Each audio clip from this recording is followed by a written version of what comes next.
यदि आप आयुर्वेद के सिद्धांतों को सही और सरल तरीके से समझना चाहते हैं, तो आयुष दर्पण के डिजिटल ऐप पर अनेक कोर्सेस उपलब्ध हैं, जैसे मर्म चिकित्सा, नाड़ी परीक्षा, डिजीज वाइज क्लिनिकल पंचकर्म, जाने अपनी प्रकृति को आदि। आयुष दर्पण के डिजिटल ऐप को गूगल प्ले स्टोर से डाउनलोड करें और इन सभी कोर्सेज को अपने फुर्सत के क्षणों में वीडियो से सीखें। धन्यवाद।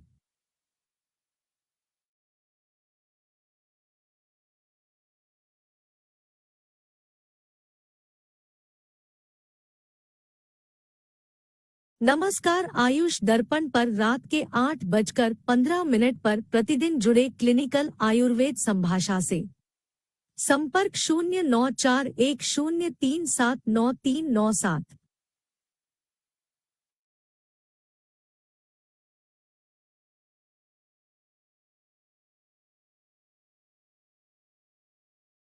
कोई भी सपना साकार करने के लिए सबसे जरूरी है सही कोच का होना। चुनिए आयुष दर्पण डिजिटल को और करे अपनी क्लिनिकल आयुर्वेद सीखने का सपना साकार। Download the app now.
कटितटविलसत् चारुपीताम्बराढ्यं वन्दे धन्वन्तरिन्तं निखिलगदमिव प्रौढदावाग्निनीलम्।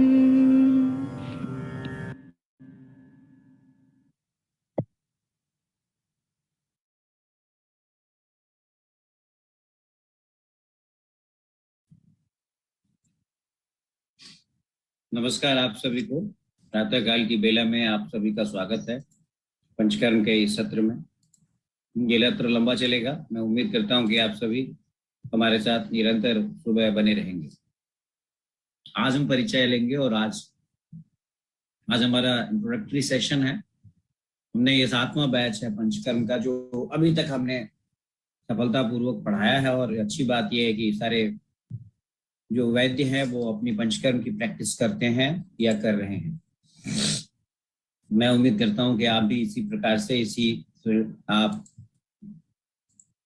इसी श्रृंखला में आप शामिल होंगे। ट्विंकल यादव जी, प्रीति महेश्वरी जी, हरमंत सिंह राय जी, उज्ज्वला दवाड़े जी और अमित तिवारी जी, और ये RDX आयुर्वेद के नाम से हैं। बड़ा खतरनाक नाम है आयुर्वेद RDX। तो अगर आप अपना नाम सही बताएंगे तो मैं आपको इधर अनम्यूट कर दूंगा, रीनेम कर दूंगा। शैलेंद्र जेटली जी, आपका भी बहुत स्वागत है। पंचकर्म ओप्पो 11K के नाम से भी कोई ज्वाइन हुए हैं, आपका भी बहुत स्वागत है। हम आपको जो पंचकर्म में पढ़ाएंगे वो क्लिनिकल बेस्ड नॉलेज होगा। हमारा जो उद्देश्य है आपको पढ़ाने का वो ये है कि आप इसके बाद पंचकर्म क्या है, पंचकर्म कैसे करना चाहिए, पंचकर्म क्यों करना चाहिए, पंचकर्म कब करना चाहिए, पंचकर्म कब नहीं करना चाहिए, ये सारी चीजें हम 21 लेक्चर्स में हम इसको कंबाइन करने का प्रयास करेंगे। लेकिन ये बड़ा मुश्किल होता है कि हम 20 लेक्चर्स में इसको हम कंबाइन करें, कंक्लूड करें। लेकिन हमारा यह प्रयास रहेगा कि मैं आपको एक बार, आप जो लोग जानते हैं, पढ़े भी होंगे, करते भी हैं प्रैक्टिस में, रिब्रश और रिफ्रेश करना मेरा काम है, मैं वो करने का प्रयास करूंगा। बहुत अधिकांश लोग मेरे से कई और भी सत्रों में जुड़े हुए हैं। ये गुरु दर्शन कुमार हरियाणा से। अच्छा जी, दर्शन कुमार जी हैं आप। दर्शन जी, आपने नाम बड़ा खतरनाक रखा है, दर्शन कुमार हरियाणा। चलो आपका नाम दर्शन कुमार कर लेते हैं। RDX तो बड़ा खतरनाक नाम होता है, बॉम्ब होते हैं RDX। आशीष कुमार जी का भी बहुत बहुत स्वागत है। स्वाति गोखले जी का भी बहुत बहुत स्वागत है। गौरव कुमार जी का भी बहुत बहुत स्वागत है। पंचकर्म पढ़ने से पहले मैं अपने उन गुरुजनों को याद करूंगा। अखंड मंडलाकारम व्याप्ति न चराचरम तद पदम दर्शितम येनम तस्मै श्री गुरुवे नमः। हम अंधकार से थे, हमें आयुर्वेद का कोई नॉलेज नहीं था, ज्ञान नहीं था आयुर्वेद का, शून्य थे आयुर्वेद में। जिन गुरुओं ने हमें आयुर्वेद इस लायक बनाया कि हम आयुर्वेद आपको पढ़ा सक रहे हैं, हम उन सभी गुरुओं को प्रणाम करते हैं। उसमें रोगी भी हमारे गुरु। मंदाकिनी श्रीवास्तव जी, आपका भी बहुत बहुत स्वागत है। जब भी मैं कोई सेशन स्टार्ट करता हूं तो अपने गुरुजनों को याद करता हूं। मर्म चिकित्सा में हमने सुनील जोशी सर से सीखा। नाड़ी वरीक्षा हम वसंत लाड सर को फॉलो करते हैं। और पंचकर्म में मैं हमारे गुरु प्रोफेसर उमा शंकर निगम सर को फॉलो करता हूँ। मंदाकिनी जी, आपने हैंड रेज किया, बताइए। हैंड रेज सर नहीं, हैंड रेज नहीं किया, वो एक्चुअली मैं बस ट्राई कर रही थी नमस्ते के आइकन बनाने का, वो गलती से। अच्छा ठीक है, तो आपको नमस्ते, बहुत बहुत धन्यवाद आपका। सुबह सुबह आप प्रणाम कर रहे हैं, हम आपको प्रणाम करते हैं। पंचकर्म बहुत इंपॉर्टेंट है। हम ये कह सकते हैं कि आज के समय में अगर आप देखें, वेलनेस और इलनेस की बात हो रही है। आप जानते हैं कि अभी तमाम सारे सवाल आए हैं। अभी एक सवाल अभी सुप्रीम कोर्ट में गया है, जो हमारे शल्य चिकित्सकों को अधिकार दिया गया है शल्य क्रिया करने का, कुछ चुनिंदा शल्य क्रिया करने का, उसको चैलेंज किया गया है। फिर से चैलेंज हुआ है और सुप्रीम कोर्ट ने उस पर नोटिस भी जारी किया। कहीं ना कहीं से ये विवाद चलता रहेगा। शल्य चिकित्सा आयुर्वेद की चिकित्सकों द्वारा की जानी चाहिए, नहीं की जानी चाहिए। इसके पीछे कारण ये है कि हम एनेस्थीसिया और इंस्ट्रूमेंट्स पर, उन पर डिपेंडेंट हैं। यानी अगर आप शल्य चिकित्सा कर भी लेंगे, शल्य कर भी लेंगे, तो आपको एनेस्थीसिया देने के लिए तो आपको मॉडर्न मेडिसिन पर, मॉडर्न मेडिकल साइंस पर डिपेंडेंट होना ही पड़ेगा, क्योंकि हमारे यहाँ एनेस्थीसिया जैसी कोई चीज है नहीं, डेवलप नहीं है उस तरह से वैज्ञानिक रूप से। इसीलिए ये सवाल हमेशा होते रहेंगे कि क्यों आप इंडिपेंडेंटली शल्य चिकित्सा कैसे करेंगे।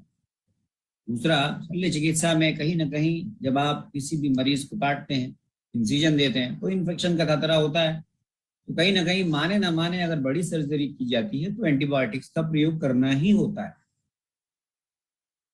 वहां सवाल तो हमेशा आएंगे।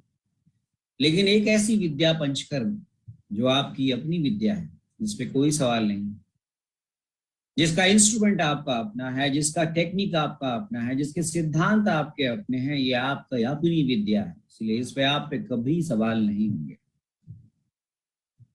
तो हमें एक जानना चाहिए, सीखना चाहिए। हमारे यहाँ आपने देखा होगा कि लोग ज्यादातर अपनी पर्चियां लिखते हैं और संसमन चिकित्सा करते हैं। ज्यादातर लोग ओपीडी पे, पर्चे पे संसमन चिकित्सा ही करते हैं। आशीष जी, आपने देखा हो, आशीष जी बहुत दिनों बाद जुड़े हैं। मेरे को याद है कि आप ओपीडी से जुड़ते थे हमारे साथ मर्म सीखने के लिए। मुझे उम्मीद है कि आप अपनी उन विद्याओं को जो आपने सीखा है मुझसे, उसका अच्छा प्रयोग कर रहे हैं।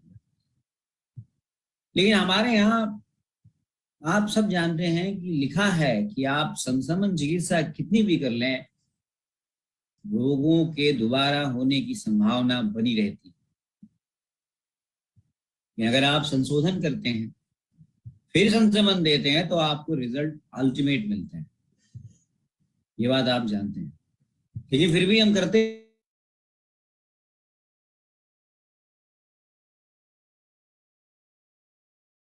सरल है, वैद्य के लिए भी सरल है, लेकिन संशोधन चिकित्सा रोगी के लिए भी थोड़ी सी तकलीफ दे है और वैद्य के लिए भी थोड़ा अटेंशन पे करना होता है।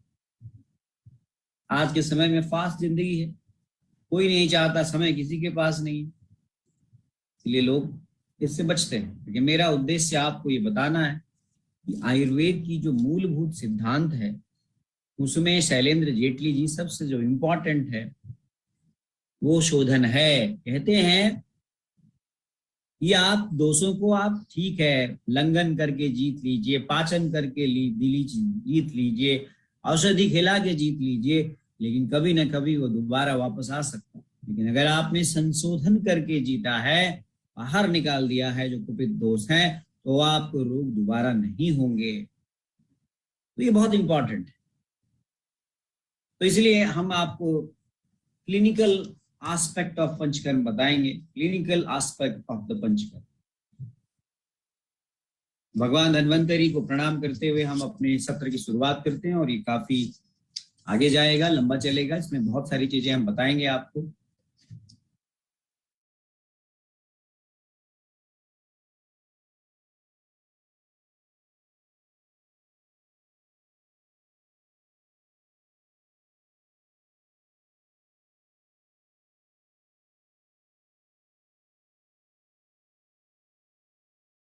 पंचकर्म हम क्या क्या पढ़ेंगे इसमें, हम आपको उस चीजों के बारे में थोड़ा सा बता देते हैं। अमित तिवारी जी भी हमसे मिल चुके हैं शायद। अमित तिवारी जी तो शायद हमारे साथ कोलकाता भी आ चुके हैं मिलने।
शङ्खं चक्रं जलौकां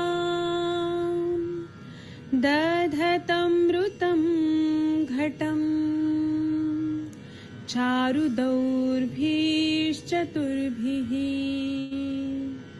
सूक्ष्मं स्वच्छातिरुद्यं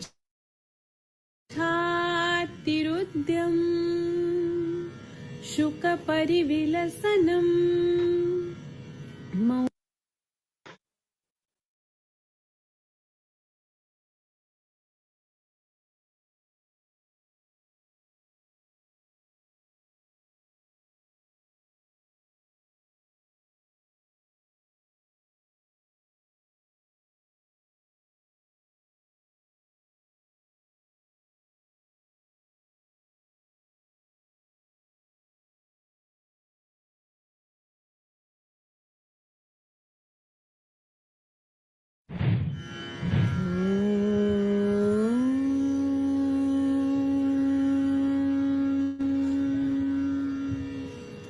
शङ्खं चक्रं जलौकाम्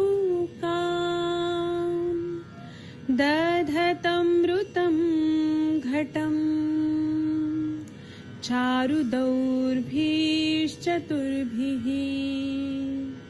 सूक्ष्मं स्वच्छातिरुद्यम् शुकपरिविलसनम् मौलिमम्बोजनेत्रम् कालाम्बोद्योज्ज्वलाङ्गम् कटितटविलसश्च चारुपीताम्बराढ्यम् वन्दे धन्वन्तरिं तव निखिलगदमिव प्रौढदावाग्निलीलम् प्रौढदावाग्निलीलम्।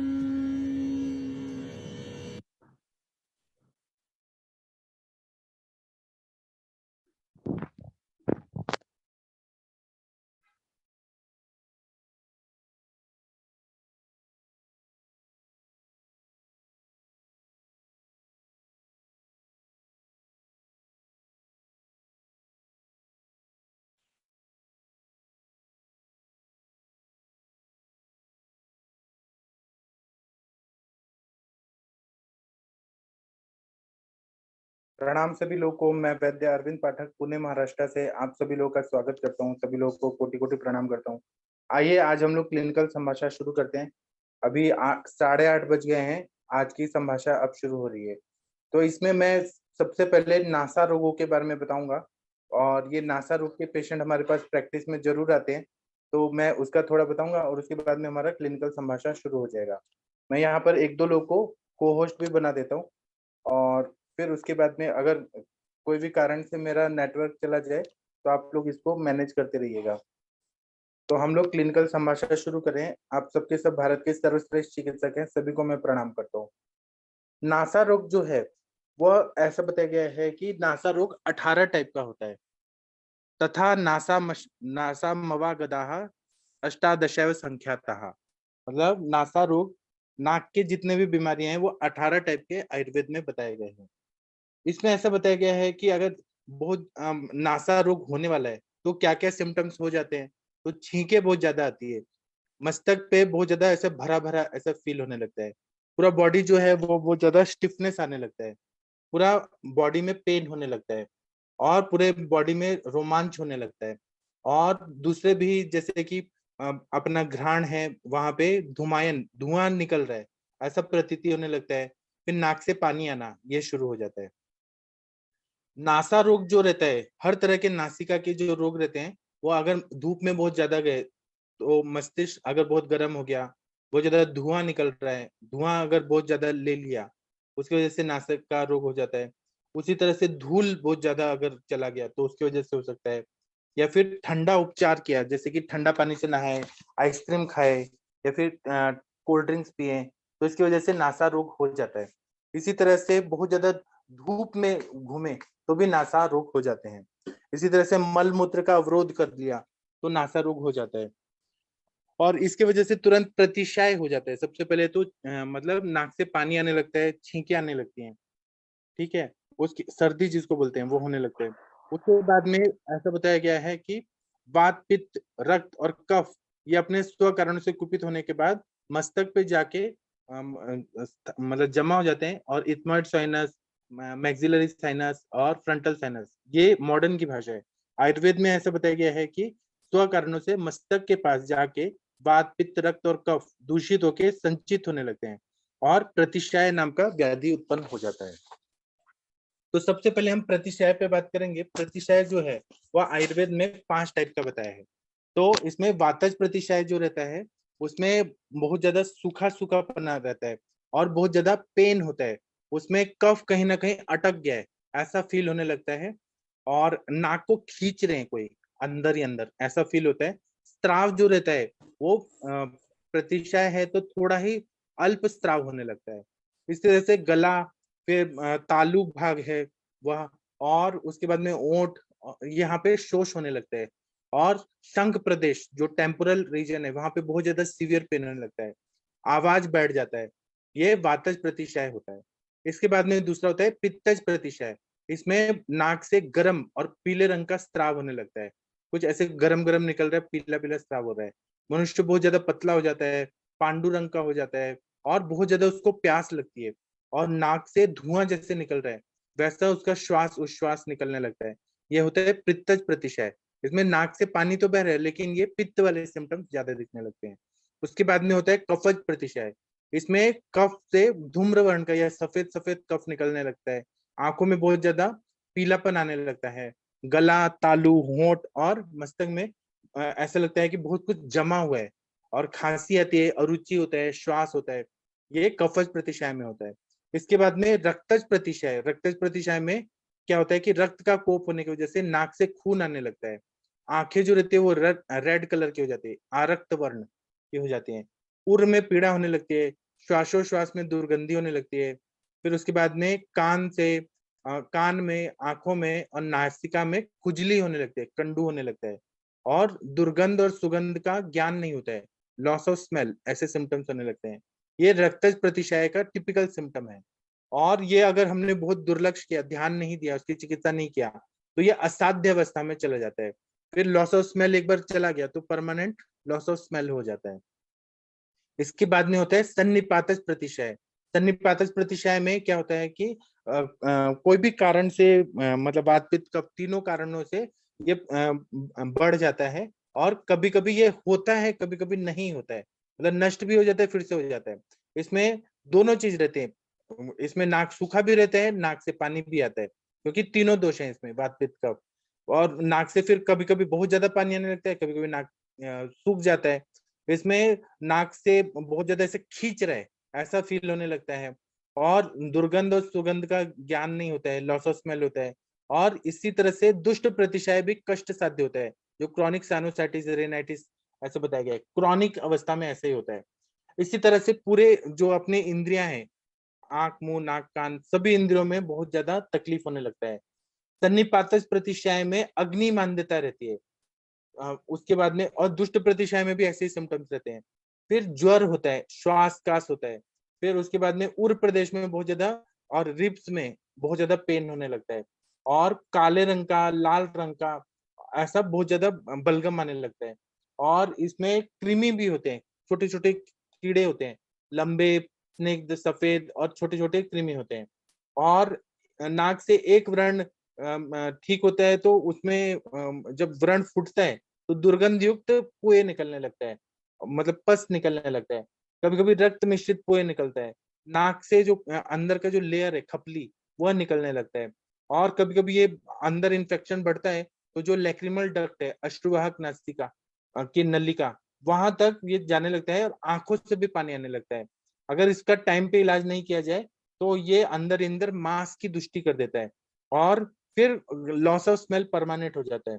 ये और ज्यादा बढ़ गया तो फिर अंदर ही अंदर इन्फेक्शन होके यह मुंह में उतरने लगता है और फिर रोगी को मुंह के भी रोग होने लगते हैं और फिर एक पीनस जैसा कंडीशन होता है, वह होने लगता है।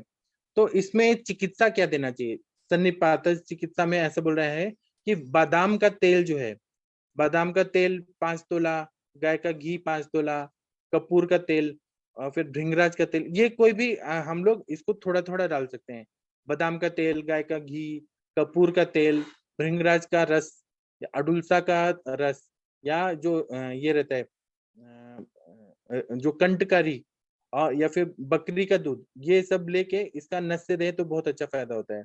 इसी तरह से तिल का तेल में भृंगराज डाल के और विड़ंग और अपामार्ग, क्षार, कपूर, कंपिलक, इससे तेल सिद्ध करके इसका नस से दें तो बहुत अच्छा फायदा होता है।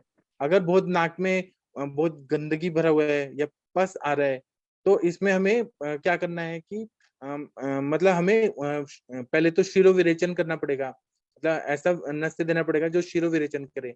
उसके बाद में अंदर दवाइयों में सूक्ष्म त्रिफला और एकेटी, अमृता गुगुल, कैशो गुगुल, त्रिफला गुगुल, फिर उसके बाद में व्योषादि वटी, चित्रक हरित के अवले, ऐसे बहुत सारे द्रव्यों की योजना करनी पड़ती है, नस से देना पड़ता है, तब ये ठीक हो पाता है। साध्य साध्यता का अगर हम लोग विचार करें तो अगर दुष्ट प्रतिशय होता है वो बहुत बार असाध्य हो जाता है और जब कृमिजन्य प्रतिशय होता है तो वो तो और भी असाध्य की तरफ जाता है। तो उसमें कृमिजन्य जो रहता है उसमें स्मेल, लॉस ऑफ स्मेल तो पूरी तरह से नष्ट हो ही जाता है।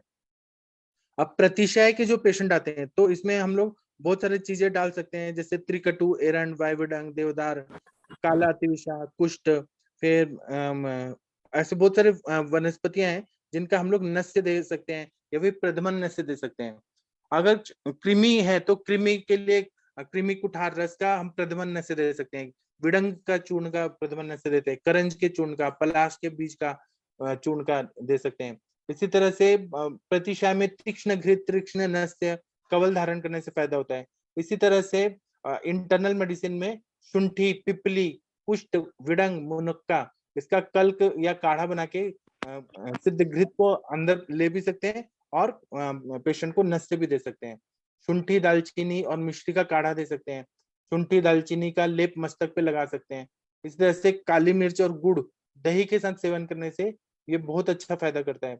या फिर भृंगराज का रस का सेवन कर सकते हैं। और ये भृंगराज का जो ब्लैक कलर का जो भृंगराज होता है उसके नाक में अगर नस्य दे तो बहुत अच्छा फायदा होता है। अगर पूती नस्य है तो कंटकारी, दंती मूल, वचा, शिगरू, रासना, शुंठी, मरीच, पिपली, सेंधा नमक, इनका सिद्ध तेल बना के और इसका नस्य में देने से पूती नस्य जो है वो पूरी तरह से ठीक हो जाता है। बाकी जो नासा रोग है वो हम लोग कल चर्चा करेंगे। आज अभी हम क्लिनिकल संभाषण शुरू करते हैं। तो doctor Shashi Tiwari ma'am, Mandakini ma'am, आप लोग कुछ बताना चाहते हैं तो बताइए प्लीज। कोई केस के बारे में रिलेटेड कुछ डिस्कस करना चाहे तो कर सकते हैं। गुड इवनिंग सर, मैं भी कुछ देर में बोलती हूँ। ठीक है। और मंदाकिनी मैम, आप कोई केस बताना चाहती हैं? सर अभी नहीं, अभी मैं खाना खा रही हूँ, बताती हूँ आगे। इसमें कितने लोग संभाषण करना चाहते हैं कि केवल ऐसे टाइम पास के लिए प्रणाम जुड़े सर। हैं? हाँ प्रणाम बताइए। सर, मैं कुछ पूछना चाहती हूँ। हाँ सर पूछिए। मेरे पास अभी एक केस आया था। एक लेडी थी 44 इयर्स की, हाँ और उनका जो है क्या ना, राइट साइड जो है एंकल जॉइंट पे बहुत पेन था और स्वेलिंग थी वहां पे। हाँ और उनको लास्ट ईयर चिकनगुनिया हो चुका था। तो उसके जी बाद उनके हाथों के जोड़ों में भी बहुत स्टिफनेस रहती थी और दर्द रहता था कि कुछ भी पकड़ती थी तो वो छूट जाता था, है ना जी सर। और चेहरे में मतलब डिस्कलरेशन बहुत था, ब्लेमिशेस नहीं कहेंगे, लेकिन आँख के नीचे बहुत ज्यादा कालापन होना। और उनका 1 साल पहले जो हिस्टेक्टोमी भी हो चुकी है, जिसमें मतलब सिस्ट का हिस्ट्री था ओवरी में, तो ओवरी एंड यूट्रस दोनों रिमूव कर दिए गए हैं। जी ठीक है सर। और मतलब पेन उसको इतना ज्यादा रात में था पैरों में कि वो रात भर सो नहीं पाई। और 3 साढ़े 3 बजे मतलब लेट सोना और सुबह देर से उठना एक हेतु है। और खाने में गठिया और खाखरा, ये सब चीजें खाने का है हेतु, जो जिसमें सोडा पड़ा होता है। और उनको भी जो है नमक के साथ मतलब जैसे चाय वाला हिस्ट्री, ऐसे मैं बोलूंगी कि चाय के साथ ये सब चीजें लेती हैं वो, खाखरा और गठिया और मामरा, ये सब चीजें ना। और सर दिन में सोने का हेतु है, और रात में देर से सोना और सुबह देर से उठना, सर ये सब हेतु है। तो उनको जो दर्द हो रहा था, तो वो दर्द के लिए तो अभी मैंने दीपन पाचन, वातानुलोमन और कहाँ पे पेन दर्द का। हो रहा था? कहाँ सर पे दर्द हो रहा था? राइट साइड एंकल जॉइंट में, वहां स्वेलिंग भी थी। और मतलब पीडल एडिमा नहीं था, लेकिन वहां पे दर्द बहुत हो रहा था। और पैरों में बहुत ज्यादा खिंचाव, पैर के जो सोल होते हैं उसमें बहुत ज्यादा खिंचाव, और मतलब पुलिंग टाइप का ऐसा पेन, और बहुत दर्द हो रहा था तलवों में, जिसकी वजह से वो सो नहीं पा रही थी। और बीपी भी हाई था, और स्ट्रेस का भी हिस्ट्री है सर। जी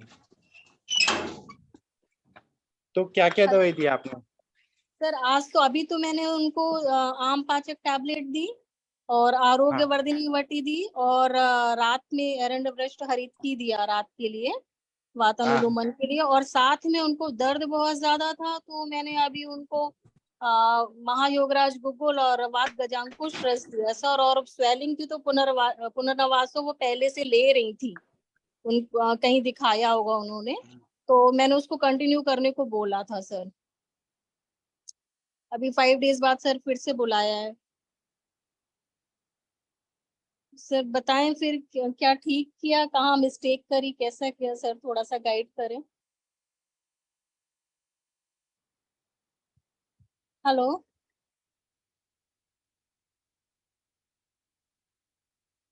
हेलो। हाँ हेलो। सर का नेटवर्क कुछ प्रॉब्लम लगती है मैम, है ना। अच्छा अच्छा ओके। हाँ सर की आवाज मैम मेरी आवाज इसलिए आ नहीं। रही थी, आप लोगों को सुनाई पड़ा हाँ केस? हाँ जी मैम जी मैम आपकी आ आ रही रही। थी, मैं थोड़ा सा बीच में मेरे सिग्नल कट गए थे, मैं पूरा सुन नहीं पाया। हाँ आपका मैंने ये तो सुना था आम पाचक पट्टी दी है, रोग्यवर्धनी पट्टी दी है, लेकिन केस क्या था वो मैम छूट गया थोड़ा सा। अच्छा वो एक मैम बार थोड़ा सा सर एक्चुअली क्या ना, आज एक लेडी आई, उसका एज था 44 इयर्स और वेट उसका 68 kg। और रिसेंट जो कंप्लेन था उसका ये कि एंकल जॉइंट में उसको एक तरफ बहुत ज्यादा दर्द था और वहां पे स्वेलिंग भी थी, जिसमें कोई चोट का या स्प्रेन का ऐसा कोई हिस्ट्री नहीं है। और रात में जब वो सोती है तो पैरों में बहुत ज्यादा दर्द और खिंचाव जैसा दर्द होता है। और वो ये बोलती है कि चूंकि इसका हिस्टेक्टोमी हुआ और ओवरी रिमूव हुआ लास्ट ईयर, वो उसमें सिस्ट था 9 mm का, तो उसके बाद उसने मल्टीविटामिन एंड कैल्शियम वगैरह नहीं लिया था, तो इस वजह से उसको ये प्रॉब्लम हुई थी। और जब वो सिस्ट था तो ब्लीडिंग इतना ज्यादा होता था कि उसका हीमोग्लोबिन 5 तक पहुंच जाता था। तो और उसके बाद जो है मतलब चेहरे में उसको बहुत ज्यादा डिस्कलरेशन है आईज के नीचे, और स्किन थोड़ा लूज भी है, तो वो तो उसको ट्रीटमेंट चाहिए था। बट मेन अभी जो प्रॉब्लम था उसका वो पेन का था। और लास्ट ईयर उसको चिकनगुनिया भी हो गया था, तो मुझे लगा कहीं ना कहीं वो जो थोड़ा सा रेमिनेंट सा पेन होता है चिकनगुनिया का, शायद वो अभी भी हो, क्योंकि पहले वो इतना ज्यादा था कि कुछ भी बर्तन भी उठाती थी तो उसके हाथ से छूट जाता था, हाथ की उंगलियों में इतनी ज्यादा स्टिफनेस और स्वेलिंग रहती थी। अभी आज की डेट में कुछ भी नहीं था, ना स्वेलिंग थी ना हाथ में दर्द, सिर्फ पैरों में दर्द था उसको, एक खिंचाव वाला दर्द। भूख तो कम मैम लगती है, नींद थोड़ा डिस्टर्ब रहती है, बीपी हाई है। बात तो इस तरह के सिम्टम्स है मैम ये। हाँ हाँ हाँ। तो मैम इनके तो ऑपरेशन के बाद क्या हुआ होगा कि ड्राइनेस बढ़ गई होगी बॉडी में, क्योंकि वो घी वगैरह बंद करवा देते हैं। हाँ सर, जैसे सर्जरी हुई तो वहां पे एक अवकाश हो गया, तो वात की तो वृद्धि हुई, और चिकनगुनिया भी हुआ था तो उसका भी एक हिस्ट्री है। सॉरी। वो पेन भी थोड़ा लंबा चलता है। हाँ तो मैम उनको ग्रहणी दृष्टि तो नहीं थी साथ में, आप डिस्कलरेशन जो कह रहे हो हाँ रही है। सर, वो तो सामावस्था है थोड़ी उनको, तो वो तो मैंने किया है, दीपन हाँ पाचन वातानुलोमन का दिया है। साथ में पेन के लिए मैंने इनको महायोग राज गुगुल वात गजांकुश रस आज दिया। हाँ मैम ठीक है। और स्वेलिंग थी तो वो पुनर्नवासा पहले से कहीं से ले रही थी ट्रीटमेंट, तो उनके पास पड़ा हुआ था, तो मैंने कहा आप इसको खत्म करो ले करके, यदि आपके पास है अभी। तो मैम ठीक है, वैसे मेरे हिसाब से तो ठीक है, क्योंकि मैं ये ऐसे केस ज्यादा करता नहीं हूँ ट्रीट, लेकिन संप्राप्ति के हिसाब से आपने तो जितना पता लग रहा है उस हिसाब से तो ठीक ट्रीटमेंट चला है। दीपन पाचन चलाते रहिए इनका, हाँ सर, वो तो थोड़ा वो सा ना बंद लंबा चला। कराइए। हाँ सर, हेतु में बाकी यही तो। मेडिसिन के साथ। जी सर। सर ये खिंचाव वाला पेन थोड़ा सा मुझे समझ में नहीं आया, इसका कारण क्या क्या मैम विटामिन ये की डेफिशिएंसी हो सकती है, क्योंकि जलन नहीं मैम, वलन कुछ भी नहीं। खिंचाव वाला मैम दर्द जो होता है वो पैरालिसिस जब इनको होता है ना, तो उनको भी होता है मैम, वो वात वृद्धि की वजह से होता है। फेशियल पैरालिसिस जब होता है तो फेस के मसल्स खींचने शुरू हो जाते हैं। वो जिस हिस्से में ड्राइनेस ज्यादा बढ़ रही होगी अंदर बॉडी के अंदर, नाड़ों जो नर्व्स होती है ना उनके अंदर जब ड्राइनेस बढ़ती है तो फिर उनको होता है ये। तो उनका हो सकता है कि ओवरीज की वजह से लेग्स के आसपास उनको वो ड्राइनेस बढ़ रही है। मैम तो अगर उनको फिर नर्व तक नहीं है सिम्टम तो मैम लोकल तेल की एप्लीकेशन धारा वगैरह की जा सकती है, जिससे उनका वात का शमन भी होए, और कोई ऐसे वात शामक तेल जिससे उनको पेन में रिलीफ मिले।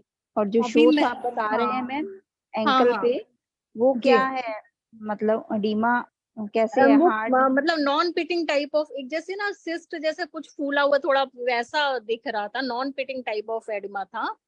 और दोनों एंकल जॉइंट के बस थोड़ा थोड़ा सूजन जैसी ऐसे था। हाँ तो अच्छा, हाँ, तो मतलब हाँ 27 बहुत ज्यादा ऐसा नहीं इसको कहेंगे। और दूसरी चीज मैडम कि अभी ऑयल अप्लाई करने को मैंने इसलिए नहीं बोला क्योंकि अभी आमावस्था लगी, आम तो अवस्था, हाँ मैंने जी, कहा हाँ जी, हाँ, तो और बारिश भी हो रही है तो मैंने कहा दर्द और ना बढ़ जाए। मैम तो रूट अभी स्प्रेड कर सकते हैं, वैसे वो हाँ स्वेलिंग के लिए करके देख सकते हैं, अगर उससे उसकी हाँ पेन ना बढ़े, अगर वेदना शामक कुछ दिया है आपने साथ में। हाँ अभी तो मैं एक साथ भी इतना, फिर मैंने कहा पेशेंट भी कंफ्यूज होने लगता है, मैंने कहा 5 डेज बाद उसको फिर से बुलाया है, तो वो देखती हूँ मैडम। प्रणाम मैम। प्रणाम सभी को। प्रणाम प्रणाम हेलो। मैम। हाँ हाँ बोलिए मैडम। हाँ रश्मि मैम, आप अपने पेशेंट को जहाँ पे स्वेलिंग है वहाँ पे दशांग लेप लगवा सकती हैं। हाँ हाँ हाँ उससे सूजन भी कम हो जाएगी और जी दर्द भी कम हो जाएगा। जी जी उसको बिल्कुल। रात मतलब, अगर उसमें भी आपको आम का डर लग रहा है तो उसमें कोई ऑयल वगैरह मत मिक्स करवाइएगा, सीधे बस उसी को बस हाँ घोल के और लगा लेंगे वो। और रासनादी ठीक है। चूर्ण हो अगर तो उसको भी मिक्स कर सकते हैं साथ। अच्छा मैम, जो उसको पैर के जो सोल में और खिंचाव उसको कह रही जो थी उसका नस कारण क्या हो सकता है? खिंच वैसे तो हम बात ही समझेंगे उसको, लेकिन हाँ कोई हाँ ऐसा हाँ हाँ, आप प्रवाल दीजिए उसको, प्रवाल पंचामृत वगैरह। अच्छा क्योंकि अपन जनरल ऐसे एलोपैथी के हिसाब से देखें तो उसको कैल्शियम देने हाँ से, ये टिटेनी टाइप का हाँ लक्षण होता है ना जो आप कह रही हैं, है हाँ ना, हाँ तो वो बिल्कुल। कैल्शियम देने हाँ से ठीक हो जाते हैं। हाँ, तो प्रवाल हाँ पंचामृत देंगी तो ठीक हो जाएगा।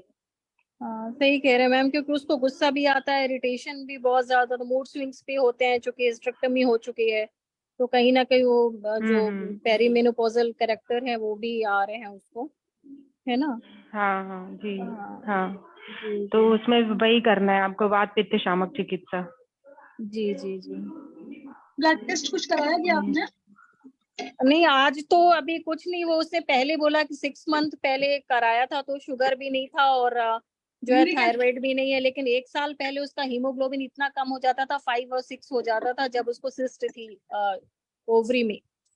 ब्लीडिंग बहुत ज्यादा होती थी, हर 15 दिन में होती थी, और 8-8 दिन 10-10 दिन लगातार जो होती रहती थी, क्लॉट्स आते थे। ठीक है मैम, अभी ठीक है उसका ब्लीडिंग वगैरह पैटर्न? वो तो ऑपरेट करा चुकी मैडम लास्ट ईयर ना। अच्छा, ठीक है मैम। इसमें हाँ आप एक बार यूरिक एसिड और करा के देख लीजिएगा थोड़ा सा, है ना। और मेरी तरफ से हाँ बस मैं कैशर गुगलू और ऐड करना चाहूंगी, ठीक है। हम्म। Thank you. ठीक है। अब मैम यदि हम ये AKTB, मेरा एक एक्सपीरियंस इस तरह से, जैसे मैंने एक पहले भी एक केस ट्रीट किया था, तो उसमें AKT दिया था तो उसको स्वेलिंग भी कम हो गई और दर्द में भी फर्क पड़ा, तो ये भी हम कर सकते हैं फ्यूचर में ऐड उसको ना। यस मैम, एंटी इन्फ्लेमेटरी रहता है ना केशर गुगलू है हाँ इसमें, हाँ तो इस मैम वजह से गुगलू मैं अकेला ही एंटी इंफ्लामेटरी और पेन एंटी एनर्जेटिक है, तो आपने जब वो तीनों दिए होंगे तो फिर वो तो इफेक्ट आना ही था। हाँ हाँ शोथर भी हो गया और बाकी चीजें भी कम हो गई उसकी। उसके ठीक है। अलावा मैम आप ये भी देख सकते हैं, कई बार क्या होता है कि मसल में जो खिंचाव आता है ना, तो कई बार होता है हाँ कि मसल्स के अंदर वीकनेस आई होती है, तो वहां पर फिर अगर ऑयल की आप मसाज कराओगे जो गर्म होते हैं नेचर में, जैसे महाविश्व गर्भ तेल मस्टर्ड ऑयल जैसे के, ना। जैसे मस्टर्ड ऑयल के अंदर और कुछ नहीं, तो मस्टर्ड ऑयल के अंदर आप लहसुन साड़ कर ही ना उसकी ही मालिश करवा सकते हैं हल्की हल्की, कई बार उससे ही रिलीफ आने लग जाता है। जी जी जी। Thank you sir, thank you ma'am.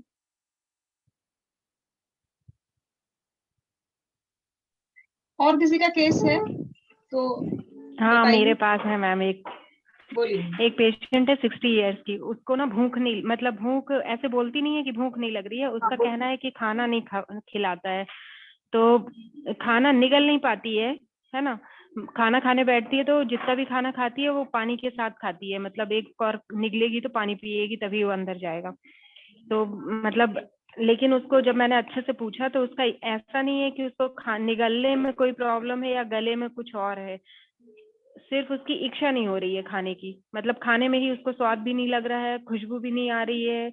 और अब उसका हेतु जो निकाला था तो उसमें तो मुझे टेंशन, तनाव, चिंता, शोक, इनके अलावा और ज्यादा बहुत कुछ तो नहीं मिला। अकेली रहती है, उसके सारे बच्चे बाहर चले गए थे, अभी आए हैं, तो अभी 2-3 मतलब 1 महीने से लगभग उसको मैं दीपन पाचन और कुछ कुछ ऐसे दे रही हूँ, तो अभी पहले से तो ठीक है, पहले मतलब दिन भर भी उसको टेंशन रहती थी, तो अभी दिन भर नहीं रहती है, अब रात को नींद भी अच्छे से आने लगी है, लेकिन भूख नहीं बढ़ी है।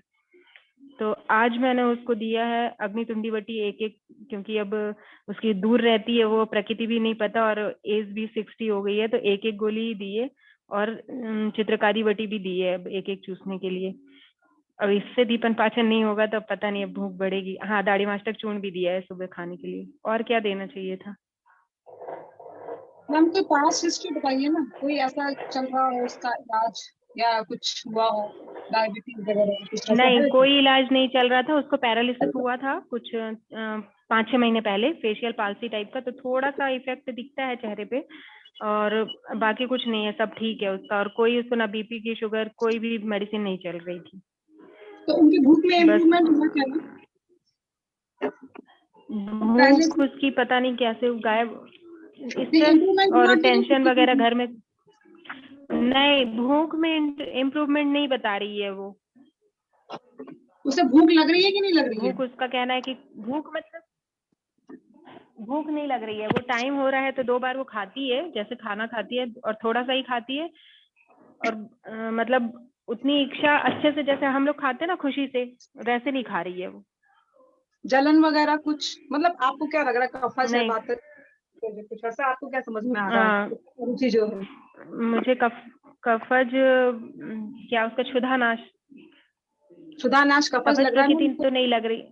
हाँ, नहीं लग रही। कफज लग रहा है, और वात की वृद्धि तो लग रही है उसमें। शुंठी से तो चल दीजिए मैम, फ्रिक्वेंटली पीने के लिए उसको, है ना, और खाने के साथ में उसको वो दीजिए, क्या नाम है, हिंगोष्टक चूर्ण वगैरह दीजिए। हिंगोष्टक, हाँ, तो वो थोड़ा सा टेस्ट भी लगेगा उसको, और थोड़ी रुचि, और मतलब उसको ऐसे जैसे सर बताते हैं मंड पे, यूश वगैरह पे, पहले तो उस पे किसी पे रखिए, और मानस मित्र वटी वगैरह जरूर ऐड करिए, क्योंकि ये ऐसे केस ना ठीक करने में थोड़ा टाइम लगता है, क्योंकि वो पहले से बहुत ज्यादा ही परेशान है, मन से ही उनको ऐसा है।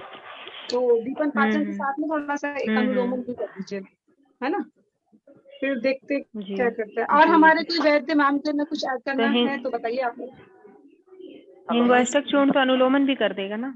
हाँ मैम, अनुलोमन भी करेगा साथ के साथ में, और वो टेस्ट भी जगाएगा। और दीपन उनको क्या कहो कि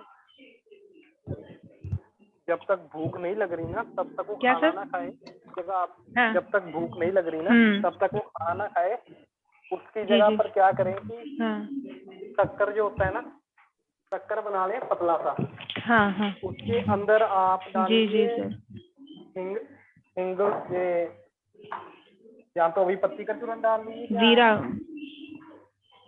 अभी पत्ती का चूर्ण वगैरह, त्रिकट्टू, अभी पत्ती का, जी सर, जीरा, पेपरामिंट का सत्व मिलता है जी। पेपरामिंट का सत्व और नींबू सत्व थोड़ा सा मिलता है। उसके अंदर क्या करें, सेंधा नमक, वर्चल नमक वगैरह सभी नमक लेकर ना ऐसे मिक्स बना के कुछ देर के लिए उसके अंदर जैसे नापदाना वगैरह सब कुछ डालकर, जितने भी मसाले होते हैं जो टेस्टी वाले होते हैं, जो स्वादिष्ट हम कहते हैं, जैसे सौंफ, अजवाइन, जीरा, इन सभी को भून के, अनारदाना वगैरह ऐसे ये सभी चीजें मिक्स करके ना इनको कहीं टक्कर पिए सारा दिन जी। पानी पतला करके, पानी की जगह भी टक्कर ही पीते करें पूरे दिन। उसके बाद क्या करें, जब इनको हल्की हल्की सी भूख लगनी शुरू होए शक्कर के बाद, फिर इनको क्या कहें कि फ्रूट खाएं, खाना फिर भी नहीं खाना जी। ऐसे उनको क्योंकि हफ्ते 1.5 हफ्ता करके देखो। कई बार क्या होता है कि हमारी बॉडी में ना एंजाइम बनने बंद हो जाते हैं, तो फिर हम जो मर्जी दे दें वो होता नहीं है। इसमें पेपरामिंट जरूर डालें, जो भी आपने देना है ना उसके अंदर पेपरामिंट सत्व आता है, पुदीना सत्व जिसे कहते हैं। कौन सा सत्व? पुदीना सत्व। अच्छा। और पुदीना इन दोनों के मिक्स करके जरूर उसके अंदर ऐड करवाएं। और जब तक भूख नहीं लगती सिर्फ जी सर जी। काफी बार ये होता है। मैम एक चीज तो ये तो करो ना मैम, ये कोकटेल मत दो। उधर से आपने वो अग्नितुंडी वटी दे रहे हैं, उधर दांडी मास्टक दे रहे हैं, तो एक चीज दो ना, इनमें से कुछ भी दो। एक चीज से उसको कुछ नहीं हुआ था सर, इसीलिए 2-2 दे रहे हैं। नहीं, फिर मैम, बात मेरे खुद बनेगी को नहीं ना, अपनी कोई मानदेय दूसरा होगी। अगर ये बात सुनेगा तो ये तो ठीक नहीं लगेगा ना, क्योंकि आप उधर भी वो भी दे रहे हैं, दांडी मास्टर भी दे रहे हैं आप, और उधर से आप ये बता रहे हैं कफज प्रवृत्ति है उसकी, तो फिर तो उसको अग्नि तुंडी वटी दो ना। मैम, मेरे खुद को अग्नि मानदेय हो गया था, मुझे 1 हफ्ता भूख नहीं लगी थी, मैंने सिर्फ शक्कर ही किया उसको था। ना कोई स्वाद नहीं आ रहा है सर, उसका मुंह का टेस्ट भी खराब है, इसलिए मैंने उसको दाढ़ी मास्टर दे दिया। मेरे साथ भी ऐसा हुआ था, तभी मैं बता रहा हूँ ना, जैसे दाद में आज तक अगर टेस्टी है चूरन तो वो आप शक्कर के अंदर डालता। फिर मुझे जब 3 दिन हो गए थे शक्कर पीते, तो मेरे साथ क्या हुआ, मुझे जब शक्कर पीता था तब मुझे हल्की सी भूख लगती थी और फिर बंद हो जाती थी, फिर धीरे धीरे करके फिर भूख बढ़नी शुरू हो गई थी। मुझे 1 हफ्ता नहीं भूख लगी थी, मैं सिर्फ शक्कर ही पीता रहा। Hello hello. हाँ सर जी। हाँ जी मैम, गुड इवनिंग सबको। मैम, जो ये आपके पेशेंट है, इनको अचानक भूख लगनी बंद हुई है या धीरे धीरे हुई है? कितने दिन से भूख नहीं लग रही है इनको? सर 1 साल से ज्यादा हो गया उनको, पहले पैरालिसिस हो गया था, उसके बाद से फिर उनकी भूख जैसे जैसे धीरे कम हुई है, तो उसके बाद बस वो कम ही हो गई, बढ़ नहीं रही है। पैरालिसिस ठीक हो गया है, जबकि मतलब ऐसे चेहरे पे कोई अब ऐसे कोई निशान नहीं है, खाने पीने में कोई दिक्कत नहीं है। नहीं चल फिर पा रहे मैम, चल फिर लेते हैं? हाँ, फेशियल पाल्सी बस हुई है, पूरे बॉडी में शायद नहीं हुआ है पैरालिसिस, चल फिर पा रही। इनको ये मैम अचानक कोई जैसे डिप्रेशन वगैरह ऐसे तो नहीं हुआ इनको? 10 दिन से लेके अब तक क्या ऐसा ही हुआ होगा, पूरा वो अच्छे से बता भी नहीं रही।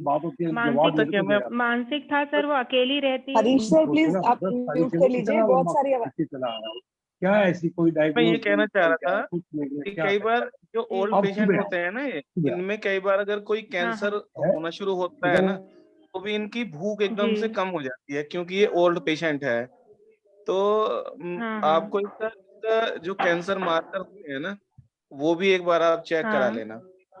हाँ जी मैम, क्योंकि कई पेशेंट में मैंने 1-2 पेशेंट ऐसे देखे हैं जिनको मैंने दिया कि उनको भूख नहीं लग रही थी, लेकिन और वो एकदम से उनको मानसिक भी वो अवसाद में थे, मतलब डिप्रेशन में थे। तो जब डिप्रेशन में लग रहे थे, हाँ जी, तो जब उनको कैंसर डिटेक्ट हुआ बाद में, और एक बार डॉक्टर अनुरीता से भी हमने डिस्कस किया था मैम से, तो मैम ने बताया था कि जो ओल्ड पेशेंट होते हैं, अगर अचानक उनकी भूख कम हो जाती है और वो डिप्रेशन से लगते हैं, तो हमें उनका कैंसर का कॉज भी हमें ढूंढना चाहिए। और हम इनको मैम द्राक्षा अरिष्ट भी दे सकते हैं। द्राक्षा अरिष्ट भी आप इनको खाने के साथ दे सकते हैं, अगर ये थोड़ा बहुत खाना खाते हैं ना, क्योंकि द्राक्षा अरिष्ट एक तो वो टेस्टी बहुत है और उससे भूख भी बहुत अच्छी लगती है। ये भी आप आयुर्वेद में, मतलब मैं तो देता हूँ ओल्ड पेशेंट्स को, तो अच्छा रिजल्ट देखा है मैंने उसमें भूख के। हाँ जी, द्राक्षारिष्ट के साथ इसमें आप अभ्यारिष्ट भी मिला के दे सकते हैं, ताकि उसका पेट भी अच्छे से साफ हो पेशेंट का और भूख भी बढ़े। जी मैम, ये मैं बताना चाह रहा था। Thank you sir. द्राक्षारिष्ट ना, इससे भूख भी बढ़ेगी और वातानुलोमन का भी काम करता है, मतलब और ब्लड भी बढ़ाएगा। हाँ, द्राक्षारिष्ट। हाँ ठीक है, पोषण भी अच्छे तो से द्राक्षारिष्ट अगर नहीं होगा तो द्राक्षा सब चल जाएगा ना? हाँ ठीक है। और चाहिए मैम तो जिह्वा निर्लेखन भी करा सकती हैं आप, जिह्वा निर्लेखन भी करा सकती हैं बचा चूर्ण वगैरह से, है ना, तो वो भी थोड़ा सा उसका जो वहाँ का ना स्टिमुलेट कर देगी सेंसरी ऑर्गन ना। देखिए जी मैम, नसें जरूर चल करिएगा मैम। ये मैंने कहीं देखा था कि ना वचा का लेप ना टंग में लगाकर उसका लार जो है ना वो टपकाना था ऐसे ना, कि मैंने कहीं देखा था ऐसे करते हुए ना। हाँ, तो वचा को चूर्ण लगा के उसमें थोड़ा प्रतिसारण करके वहां पे और लार उसको नीचे गिराना। अच्छा, फेशियल पैरालिसिस का ही केस था वो। अच्छा, हाँ जी सर, बताएं आप क्या कह रहे थे? कुप्पी पक्व रसायन होता है मैम, एक स्वर्ण सिंदूर जी, वो भी मैम सभी कुछ करता है। वो अग्निवर्धक भी होता है, रसायन भी होता है और बाकी भी होता है, वो सब कुछ करता है। वो बहुत कम मात्रा में देना था क्योंकि बहुत ज्यादा तेज होता है वो, अगर सही क्वालिटी का। क्या रस सिंदूर? स्वर्ण सिंदूर। स्वर्ण सिंदूर, अच्छा। अफोर्ड नहीं कर पाएगी सर वो पेशेंट? नहीं मैम, वो पता क्या होता है, वो 15 mg की डोज में देना होता है। वो 200-300 रुपए 1 ग्राम मिल जाता है। और 15 mg के साथ 1 ग्राम के अंदर उसकी 1 महीने की डोज निकल आती है। लेकिन वही बात है कि बेस्ट क्वालिटी का होना चाहिए, फिर 15 mg में असर करता है वो। अगर हुआ फिर वो काम नहीं करेगा। जी सर। क्योंकि मैंने भी यहाँ पर पता किया था, कहीं पर नहीं मिल रहा था। फिर साउथ में मेरे कोई दोस्त था, उसके कोई नॉन में बनाते थे खुद, उनसे पता किया था। तो वो कह रहे थे कि 15 mg में डोज में काम करता है अगर बेस्ट क्वालिटी का अगर हो। कल सुबह आएगी, कल सुबह में इसके अंदर इंग्रेडिएंट बोलेंगे। शशि तिवारी मैम, आप हरीश जी को तो वेटिंग रूम में डालिए या उनको। शशि मैम आप होस्ट हैं, बाकी लोग भी होस्ट हैं, वो उनको। जी सर, गुड इवनिंग सर। हाँ जी सर, बोले सर। इसके अंदर जो चाहिए वो क्लिनिक की बात बना रहे हैं। लीजिए सर, कर दिया। हाँ थैंक यू सर। ठीक है, आगे कंटिन्यू करिए आप लोग, बहुत अच्छा डिस्कशन हो रहा है। अनामिका मैम आप कुछ बोलना चाहती हैं? एक सर, सबको प्रणाम। मैं केस के बारे में डिस्कस करना चाहती हूँ। मैं सुन रहा हूँ, लेकिन मैं पापा का ड्रेसिंग कर रहा हूँ, तो मैं एक साथ 4 काम नहीं कर सकता। आप लोग बात करते रहिए, मैं हूँ यहाँ पे। हाँ, चलिए बात करिए। ठीक है। Hello hello. हाँ जी मैम, बोलो, आपकी आवाज आ रही है। अच्छा, हमारा एक पेशेंट है, लेडी, वो 22-23 साल का होगी, वो मुस्लिम है। तो उनका सोरियासिस का प्रॉब्लम था, बहुत सारा हेतु भी था, बहुत बाहर का खाना खाती थी, नॉनवेज तो खाती थी। तो वो सब मैंने थोड़ा थोड़ा बाहर का खाना पूरा बंद कर दिया, नॉनवेज को कैसे खाना है वो बता के। तो उनको मैंने पहले आर्गवर्धनी, AKT और महातिक्त और जो नागार्जुन का सोडिया ऑयल है वो लगाने के लिए दिया था। इम्प्रूवमेंट बहुत है उनमें, मगर उनका जो स्कैल्प में सोरियासिस है, वो स्कैल्प सोरियासिस में उसमें कोई इम्प्रूवमेंट नहीं हो रहा है। तो स्कैल्प सोरियासिस का क्या करें, इसीलिए मैं पूछ रही हूँ। और क्या क्या देना भी चाहिए, ये भी जरा सजेस्ट करें। मैम देखिए, स्किन डिसीज है। स्किन डिसीज में अगर आप सोचोगे सही से, तो त्वचा, रक्त, मांस, लसिका, ये चारों चीजें दूषित होती हैं। तो त्वचा का मतलब है रस धातु पर आपको बढ़िया से काम करना पड़ेगा, रक्त धातु पर करना ही पड़ेगा। और त्वचा, रक्त, मांस, लसिका मतलब मांसपाचक भी। तो रस पाचक, मांसपाचक जो है मैम, आप पेशेंट को देख करके डिसाइड करके 15-15 दिन या 1-1 महीने के इंटरवल से चला सकती हैं। तो सिंपल से आप समझो तो ये तीनों पाचक वगैरह आपको चलाने पड़ेंगे। और पेशेंट को परहेज बहुत पालना पड़ेगा, क्योंकि त्वचा रोगों के जो कारण होते हैं, जैसे सबसे ज्यादा त्वचा रोगों का कारण विरुद्ध अन्नपान होता है। जैसे मछली के साथ दूध है, दूध के साथ नमक है, या लोग ब्रेकफास्ट करते हैं। तो ब्रेकफास्ट में क्या करते हैं कि मान लो, मैंने देखा बहुत सारे जगह कल्चर है कि खाना खाते हैं, मतलब कुछ भी खाया और साथ में चाय लेते हैं। कुछ लोग ब्रेकफास्ट के चाय लेते हैं, कुछ लोग शाम को, मतलब नॉर्मली मेरा कहने मतलब सॉल्टी आइटम के साथ जो चाय लेना है वो बहुत बड़ा है, दूषित है। तो इसी तरीके से, और मीठे के साथ जो नमक खाया जाता है मैम, वो भी है। जैसे जिस पेशेंट को प्रॉब्लम होती है तो उनको आपको ज्यादा अवॉइड कराना पड़ता है। तो विरुद्ध अन्नपान जितने हैं, विस्मासन है, समसन है, अध्यसन है, मतलब जितना जो कुछ भी आप सिंपल वर्ड में समझ सकते हो कि जो कहते हैं ना कि भूख लगने पर ही खाना खाना है पेशेंट को। और विरुद्ध तरीके से नहीं बना होना चाहिए, विरुद्ध चीजें भी नहीं होनी चाहिए, मतलब जो उनकी कॉम्बिनेशन होता है और बनाने का जो तरीका होता है वो भी बिल्कुल सब सही होता है। तो जब आप ये चीज कराओगे तो इससे धीरे धीरे सिस्टम अंदर का पहले ठीक होगा। ऐसा नहीं होता कि बहुत जल्दी चेंज हो जाएगा, क्योंकि स्कैल्प सोरियासिस हुआ है तो इसका मतलब काफी बढ़िया अन्नपान मतलब खान पान में है। और फिर मैम ऐसे पेशेंट्स में दिवासन की आपको हिस्ट्री मिलेंगी। और सोरियासिस के अधिकतर पेशेंट को आप देखोगे तो उसमें स्ट्रेस बहुत ज्यादा होता है सोरियासिस के पेशेंट को। तो मनोवा स्रोतस पर भी आपको बढ़िया से काम करना पड़ेगा। और सोरियासिस है तो आप इसमें जब पेशेंट को विरेचन मैम कराओगे ना, मतलब प्रॉपर क्लासिकल विरेचन, तो उससे मैम फायदा आएगा। आप पेशेंट की उसके हाँ जी मैम बोले प्लीज। हाँ मैं सुन रही हूँ, हाँ मैं नोट भी कर रही हूँ, ठीक है। मनोभाव स्रोत में काम करना होगा और विरेचन भी देना होगा, क्लासिकल विरेचन। Hello ma'am. हाँ जी मैम बोले प्लीज, मैं हाँ, सुन रही हूँ। इसमें से स्नेहा के वो पंचतिक्त घृत से स्नेहपान कराना अच्छा होगा क्या? देखिए मैम, महातिक्त घृत भी आप यूज कर सकते हो, पंचतिक्त घृत भी यूज कर सकते हो, तिक्त घृत भी यूज कर सकते हो, मतलब तिक्त रस वाली जो भी चीजें हैं पर वो ये वाले ना, जो एक तो मुस्लिम है और कम उम्र का है, ये लेने का इच्छा नहीं है और लेंगे भी नहीं, तो दूसरा कोई ऑप्शन है थोड़ा खाने में अच्छा हो? ये तो दोनों नहीं मैम बहुत। देखो, अगर स्नेह पान कराना है तो घी अगर नहीं पीना चाहते हैं नहीं तो घी है। हाँ बोलिए। मैंने हाँ तो महातिक्त या पंचतिक्त से नहीं करना चाहेगी। नहीं, वही मैं आपको बता रही हूँ। आजकल ऑप्शन एक और चीज के आ चुके हैं कि कैप्सूल फॉर्म में भी चीजें अवेलेबल हैं, ठीक है मैम। हाँ, अब आपके हाँ। साइड में अवेलेबल है कि नहीं देख लो, मतलब ऑनलाइन नहीं सर्च है, मार लो। अवेलेबल है यहाँ पर। हाँ तो आप उससे मतलब कि मातृत्व घृत का कैप्सूल मंगा सकते हो, आप उससे करा लो। और नहीं तो आप त्रिफला खुद से सिद्ध कर लो, त्रिफला सिद्ध घृत भी कर लो। ये है कि तिक्त घृत जितने भी होते हैं, मतलब तिक्त कांबू वाले, वो ज्यादा बढ़िया काम करते हैं, है ना। हाँ। तो उनसे क्लासिकल मतलब पहले दीपन पाचन एक बार करके तब तक घृत पान कराइएगा। ऐसा नहीं है कि ऐसे करा दिया तो अग्निमांद होगा तो और परेशानी हो जाएगी। तो पहले प्रॉपर दीपन पाचन कर लीजिएगा, क्योंकि जो नॉनवेज वाले पेशेंट्स होते हैं मैम, वो सारे क्रूर कोष्ठी में आते हैं, तो उनको दीपन पाचन होने में भी कई बार बहुत टाइम लगता है। मतलब कि टाइम लगने मतलब कुछ लोग 3 दिन सिर्फ करते हैं। तो देख लीजिएगा प्रॉपर दीपन पाचन करके तब आप घृत पान करा लीजिए, लोअर डोज से शुरू करके जहाँ तक मतलब पेशेंट जा सकता है। और फिर उसके बाद क्लासिकल विरेचन उसको कराइए उसकी प्रकृति के हिसाब से डिसाइड करके, और फिर संसर्जन कर्म कराइए, क्योंकि इसमें आपको टाइम टाइम पर मैम विरेचन कराना पड़ेगा पेशेंट को। सोरियासिस वगैरह के पेशेंट बहुत जल्दी रिकवरी नहीं होता है। ऐसा नहीं है कि एक बार आपने दिया, जैसे कुछ लोग क्या करते हैं दवाएं दे देते हैं, कुछ टाइम के लिए दब जाता है फिर उभरता है। स्किन में कोई भी चीज आने का मतलब है कि काफी बढ़िया हेतु होता है। अब सिर्फ नॉनवेज हेतु नहीं होता, नॉनवेज को बनाते किस तरीके से हैं, हाँ ठीक वही है। है।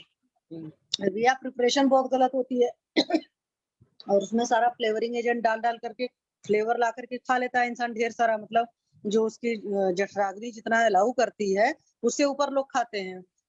तो पूरा एक बार आपको पूरा पेशेंट का ना मतलब डिटेल हिस्ट्री लीजिए, उसमें हेतु सारे निकालिए, सारे निदान परिवर्जन कराइए, और उसके साथ में जब ये चीजें कराएंगे तो रिजल्ट अच्छे आ जाएंगे। और लोकल में भी चाहे तो आप लोकल भी कुछ चीजें लगवा सकते हो उस पेशेंट को। देख लीजिएगा एक बार फोटो उसके ग्रुप में भेज सकते हैं, स्कैल्प का है जहाँ पर जिस एरिया का। ठीक है। ठीक है ना। हाँ थोड़ा सा पहले उतना करा कर देखिए। नहीं तो अगर शमन औषधि करना है तो शमन औषधि में तो जितने भी जो भी पित्त शामक द्रव्य हैं वाले हैं, उसकी प्रकृति के हिसाब से दीपन पाचन उन्मूलन करके वो चला सकते हैं।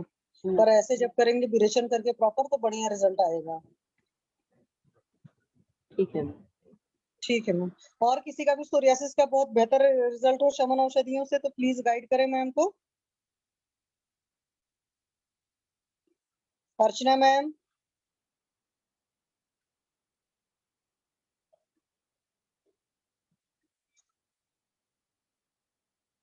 कोई और कुछ बताना चाहता है, कुछ शेयर करना चाहता है तो प्लीज बोले।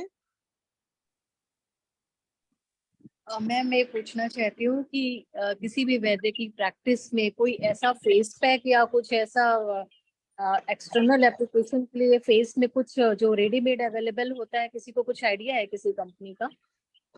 मैम मुनीश मैम काफी यूज करते थे बहुत सारे जगह के, मुझे नहीं पता है। हालांकि आयुष दर्पण के फोरम पर सर की जो बुक है समीर चंद्रग्नि सर की, तो उसमें 2 फेस पैक है। उसमें से एक मुकेश साहू सर ने बनाया था पेशेंट को, बहुत बढ़िया रिजल्ट है।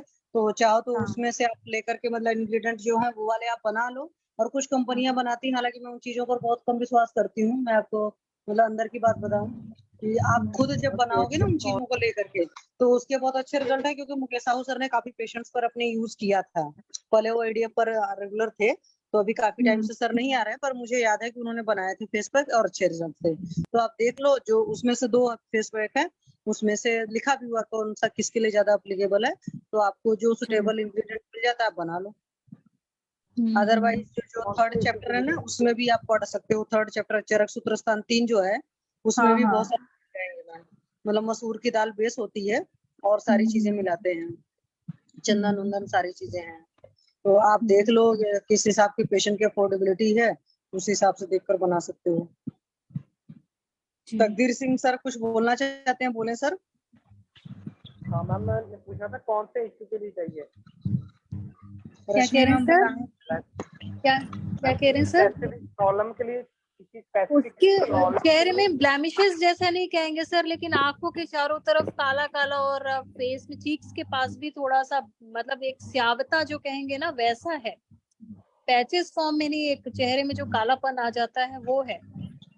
मैम ये वातज दृष्टि है, आप फेस पैक को अप्लाई कराओ, लेकिन प्रॉपर पेशेंट की हिस्ट्री लेकर के लीवर को फोकस करके या ग्रहणी को फोकस करके ट्रीटमेंट करोगे तो लॉन्ग टर्म में रिजल्ट आएंगे। बिल्कुल, वो तो मैंने उसको बोला है मैडम की ना, हमको इंटरनली प्यूरिफिकेशन और इंटरनली जो है लीवर को हमको अच्छे से काम करना, तो उसका इफेक्ट चेहरे पे दिखेगा।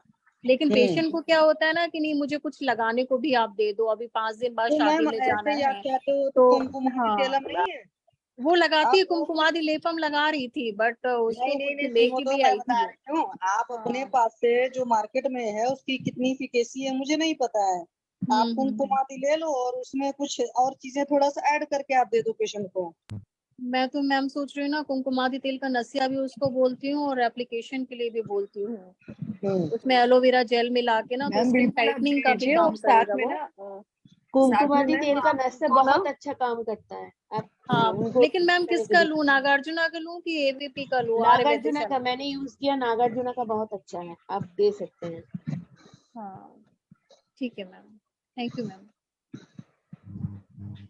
मैम फेस पैक चाहिए तो मैं भेज देता हूँ, आप मुझे मैसेज कर देना। जी सर, मैं बताऊंगी आपको। आप खुद बनाते हैं मैम यष्टि मधु, रक्त चंदन, सारिव मंजिष्ठा और इन सबों का लेप बना करके उसमें गुलाब जल मिला करके भी दे सकते हो लगाने के लिए।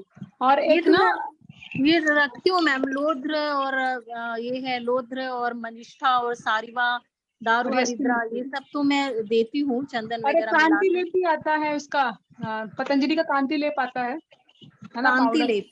हाँ वो भी आप दे सकते हो उनको। उसमें अकॉर्डिंग टू अगर या तो दूध मिला करके या गुलाब जल मिला के, जैसा आपको समझ में आ रहा हो उस हिसाब से आप दे सकते हो उनको। और रक्त शोधन के लिए आप मतलब रक्त प्रसादन के लिए आप वो उस गण के द्रव्य चंदन है ना, इन सबों का रक्त प्रसादन वाले द्रव्य। एक चीज मैं सोच रही थी यदि मैं उसको पुनर्नवा मंडूर ऐड करूंगी तो उसका शोथ भी जाएगा और उसका आयरन का लेवल भी, हीमोग्लोबिन का लेवल भी बढ़ेगा। हाँ मैम पुनर्नवा मंडूर कर लीजिए ऐड, बहुत अच्छा है ये तो।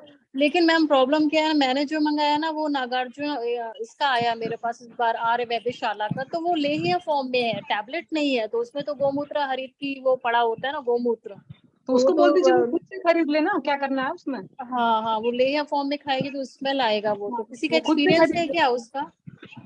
हाँ अच्छा है मैम उसका तो, मतलब मैंने ऐसे स्किन पे तो कभी मैंने नहीं किया है, लेकिन ऐसे तो अपन लोग देते ही है ना उसको पुनर्नवा मंडूर। खाने को मैं खाने को मैं तो टैबलेट सोच के मंगाई, आ गया मेरे पास वो च्यवनप्राश जैसा।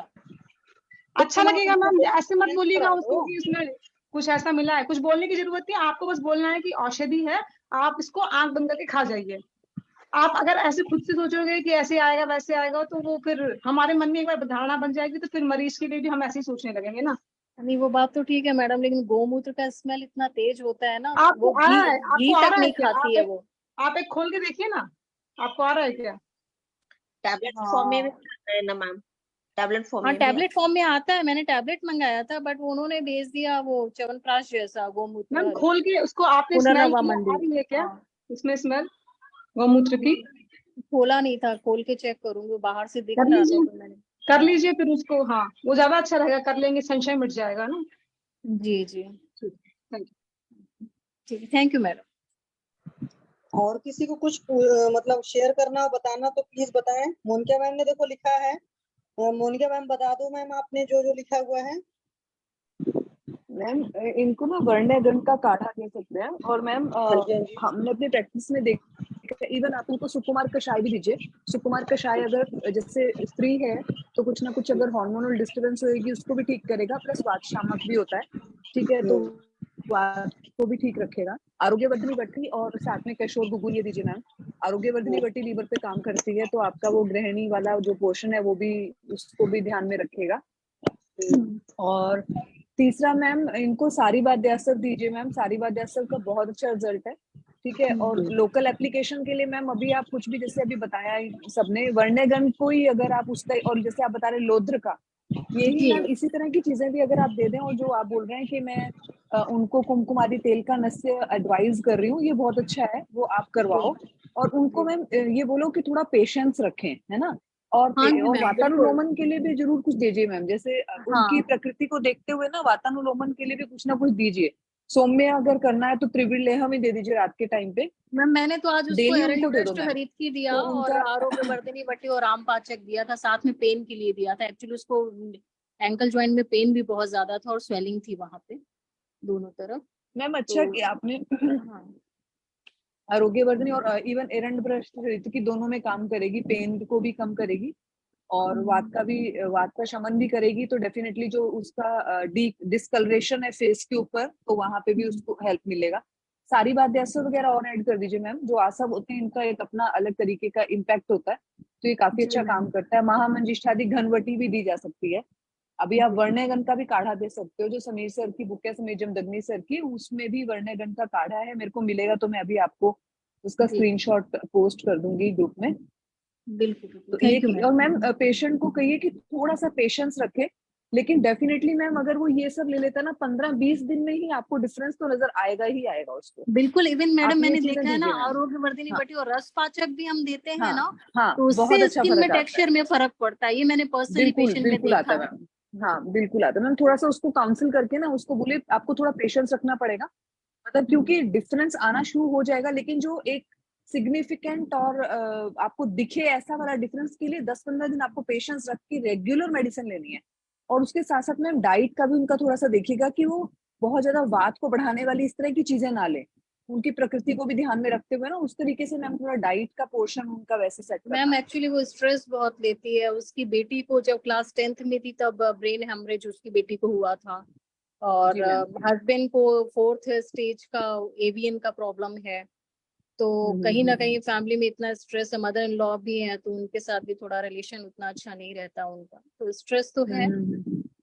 तो वो चीजें मैंने काउंसलिंग करी थी, नस्या के लिए केबीटी भी दिया से जोड़िए मैम, थोड़ा स्पिरिचुअलिटी से जोड़िए।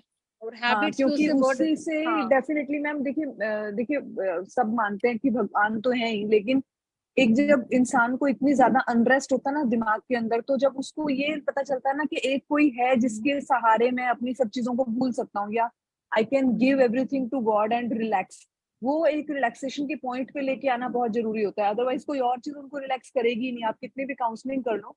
लेकिन एक जो अल्टीमेट पावर है उसके ऊपर जब आप उनको बोलोगे ना कि आप सब कुछ उनके ऊपर छोड़ के बैठो, उससे उनको जो शांति मिलेगी। थोड़ा सा काउंसलिंग आपको टाइम देना पड़ेगा मैम इनको ना, जब भी आपके पास आए, बहुत ज्यादा भी नहीं मैम, क्योंकि इस तरह के पेशेंट्स के साथ बहुत ज्यादा आपको एक फाइन लाइन ड्रॉ करके रखनी पड़ती है। बहुत ज्यादा आप उनको अपने ऊपर डिपेंडेंट नहीं कर सकते, अदरवाइज आप भी उन्हीं के उसमें मोड में खिंच जाते हो, राइट।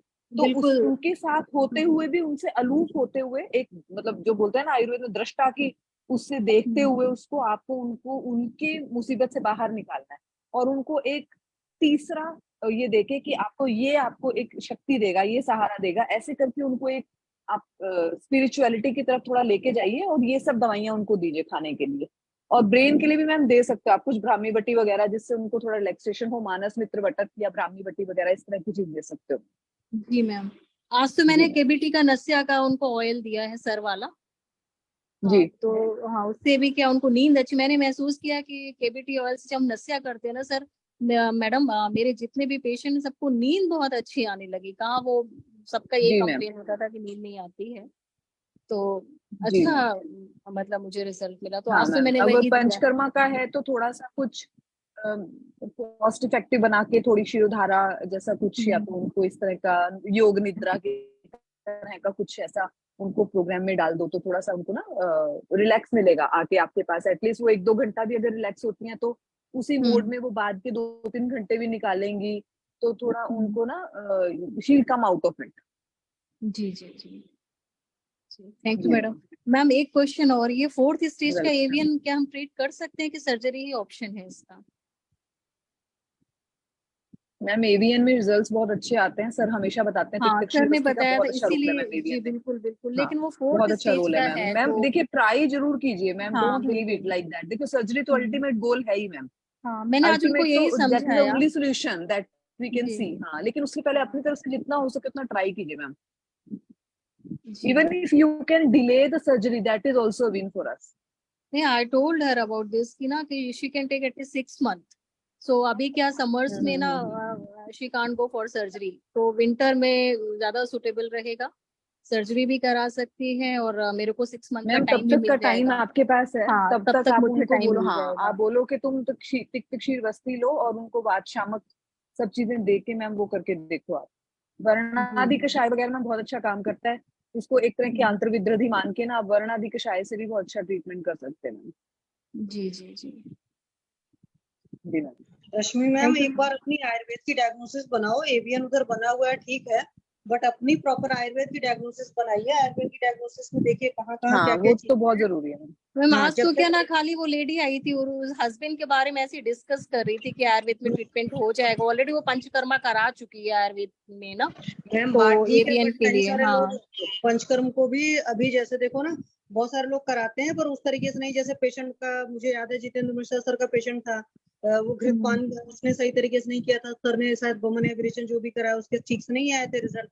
फिर बाद में जब उन्होंने डब्बा देखा तो पता चला कि नहीं, उसने तो जितना बताया था उसका आधा भी नहीं उसने पान किया था। तो ये जो चीजें होती है ना, कई बार पेशेंट सही से उसने बोल दिया कि ठीक है मैंने इतना इतना डेली लिया, बट कई बार पेशेंट नहीं लिया होता है, तो जब आप कराते हो तो उसके रिजल्ट नहीं आते हैं। तो कई बार बहुत सारी चीजें होती है। कई बार पेशेंट क्या होता है कि आपने बहुत सारे उसको बता दिया कि भाई पंचकर्म करते हो तो इतने सारे रूल्स रेगुलेशंस के फॉलो करने होते हैं। पेशेंट वो सारी चीजें मतलब जो है ना, उसमें कई सारे वर्ज्य भाव हैं, अगर उन वर्ज्य भावों का सेवन कर रहा है तो भी रिजल्ट सही नहीं आता। तो मतलब मेरा कहने का मतलब है कि सारी चीजों का पालन करना पड़ेगा। आहार विहार का, हर चीज का, पथ्य का पालन जब तक नहीं करेगा, जब तक प्रॉपरली सारी आपकी बात नहीं मानेंगे, जो भिषक बस से वर्ड आता है अपना, वो बहुत जरूरी चीज है, तो उसके थ्रू कराएंगे तो रिजल्ट आते हैं। कई बार अगर नहीं आ रहा है तो आप समझ लो कहीं ना कहीं कुछ ना कुछ कमी है, किसी भी लेवल पर पेशेंट ने मनमानी करी है। कई बार हमको गलत कन्वे करते हैं, है ना। जैसे मैंने फोरम पर कई बार बताया कि आप पेशेंट को बोल दो कि आपको हल्का खाना खाना है, पेशेंट क्या करता है, उठाकर आपने जैसे मान लो मूंग के यूज पर डाला है या मंड पर डाला है, इस तरह की चीजें, आप बोल दिया कि बहुत भूख लगी तो पतली खिचड़ी या पतली दलिया खा लेना, वो उठाकर ब्रेड खाता है। अब हम जानते हैं कि भाई ब्रेड जो होता है प्रोसेस्ड फूड होता है, वो हल्की चीज में नहीं आता है, बट लोगों का साइकोलॉजिकल माइंडसेट है कि वो सॉफ्ट सा होता है तो बड़ा हल्का होता है, पर वो पचने में टाइम लेता है।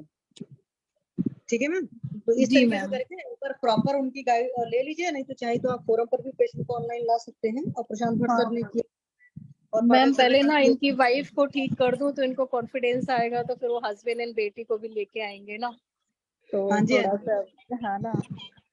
हाँ बस अपने आयुर्वेद की डायग्नोसिस जरूर बनाया करिए मैम। हाँ बिल्कुल, आज तो ऐसे एक रफली बताने लगी मेरे हस्बैंड को ये प्रॉब्लम है ऐसा ना, तो मैंने कहा ठीक है आप हम मुझे थोड़ा टाइम दीजिए और आप उनको लेके आइए तो एक बार कम्प्लीटली बात करेंगे जो। ठीक है, और किसी को कुछ अपना शेयर करना है या रश्मि मैम आपको ही कुछ और पूछना था? मैम मुझे पूछना है, मंदाकिनी मैम बोलिए। Good evening. हाँ मेरा एक पेशेंट है, डायबिटीज का है ना, तो उसको हमने मधु ग्रिट वगैरह दिया था, तो उसका ना ब्लड शुगर सही हो गया था, मतलब ऑलमोस्ट बॉर्डर लाइन तक आ गया था 15 डेज में। फिर अचानक से क्या हुआ कि 15 दिन बाद वो आया दोबारा से टेस्ट करा के, तो उसका फिर से उतना का उतना हो गया। फिर मैंने उसका मतलब हेतु वगैरह पूछा तो बोल रहे थे कि हेतु तो मेरा सब कुछ सही है, ऐसा कुछ नहीं है। फिर बहुत ज्यादा खोदा खादी की तो मालूम पड़ा कि मैंने पूछा कि आप ब्लड टेस्ट कराने गए थे उसके पहले आपने क्या खाया था, तो बोले कि उसके एक दिन पहले मैंने मतलब जैसे परसों कराया है तो आज के दिन मैंने खीर खाई थी बिना चीनी वाली। तो मैंने कहा हो सकता है उसकी वजह से ऐसा आउट हो गया हो। तो अब मैं ये पूछ रही हूँ कि अभी मुझे इसमें अब और क्या देना पड़ेगा? जैसे मधुग्रेट दिया था हमने, मधुनाशिनी वटी दिया था, अभी मैम कैसे? सारी मेडिसिन दी थी। देखिए जितना मैं मानती हूँ डायबिटीज के केस में 2-3 चीजों से बहुत ज्यादा फर्क पड़ता है। एक तो पहले अपनी मतलब अपनी डायग्नोसिस बना लो प्रमेय का कि कौन सा प्रमेय है, ठीक है। और आप जैसे तुरंत डाउन कराना चाहते हो तो 2-3 चीजें तो एकदम बिल्कुल आजमाई हुई मेरी है। जैसे करेले का स्वरस होता है मैम, ये पेशेंट को पिलाई तुरंत फर्क पड़ता है। मतलब मैंने करा कर देखा 550 की शुगर 250 आ जाती है विदाउट मेडिसिन, ठीक है।